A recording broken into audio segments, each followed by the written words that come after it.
તો આ તરફ વલસાડમાં નવરાત્રી શરૂ થતાં જ ભેજાબાજો સક્રિય થયા છે। ગરબાના ડુપ્લિકેટ પાસ બનાવી કમાણીનો નુસ્ખો અપનાવી રહ્યા છે। ગોકુલ ગ્રુપના સીઝન પાસ ડુપ્લિકેટ બનાવ્યા। ભેજાબાજે ખેલૈયાઓને ડુપ્લિકેટ પાસ 100માં વેચ્યા। ગ્રાઉન્ડમાં પ્રવેશતા જ પાસ ડુપ્લિકેટ હોવાનું સામે આવ્યું। આયોજકોએ પોલીસને ફરિયાદ કરી। પોલીસે ભેજાબાજને પકડવા ચક્રો ગતિમાન કર્યા છે। તો વલસાડમાં નવરાત્રી શરૂ થતાં જ ભેજાબાજો સક્રિય થયા છે। પહેલા નોરતે ડુપ્લિકેટ પાસ બનાવીને ખેલૈયાઓને વેચી માર્યા। गेट ऊपर चकासणी करता लगभग 10 पास डुप्लिकेट माटे साथे छोकराओ पकड़ाया। छोकराओ खरेखर खूब सारा घरना हता, पण ए लोकोए 100 रुपया में सस्तो पास मळे एम करीने कोई जग्याएथी पास लीधा।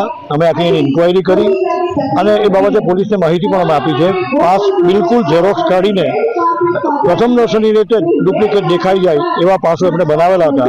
એટલે જેમણે એમને પાસ આપ્યા એમને એ લોકોએ ગૂગલ પેથી પેમેન્ટ કરેલું છે, એટલે ગમે ત્યારે પકડાઈ જશે। અને અમે આપના માધ્યમથી જાણવા માંગીએ છીએ કે માત્ર 100 રૂપિયા બચાવવા ખાતર ડુપ્લિકેટ પાસ કરીને ગોકુલને પણ નુકસાન કરી રહ્યા છે અને એમના પોતાના ભવિષ્યને પણ નુકસાન કરી રહ્યા છે।